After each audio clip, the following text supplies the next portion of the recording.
जी है, सीधे चर्चा करेंगे क्या क्या मुद्दे रहेंगे धरसींवा विधानसभा क्षेत्र में। मैं तो मुद्दों की बात कर चुका हूं कि सबसे बड़ा मुद्दा निष्क्रियता है। वहां पर विकास के काम ठप पड़े हैं।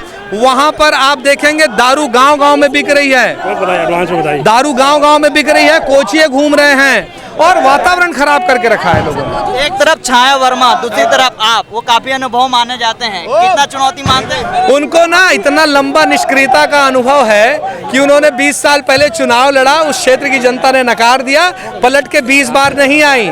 उनको तो टिकट बलौदा बाजार से चाहिए था, उनको टिकट मिला धरसींवा से। वो तो बेमन से चुनाव लड़ रही हैं और उनको पता है उनकी जमीन खिसक चुकी है भारतीय जनता पार्टी की सरकार। लगातार जनसंपर्क कर रहे हैं, पब्लिक से क्या रिस्पॉन्स मिल रहा है आपको? बहुत अपार प्रेम मिल रहा है, अपार माया। देखा जा रहा था कि दोनों का विरोध हो रहा था, कांग्रेस से भी विरोध हो रहा था, आपका भी विरोध है, कैसे डैमेज हुआ? भारतीय जनता पार्टी में हर कार्यकर्ता को चुनाव लड़ने का अधिकार है।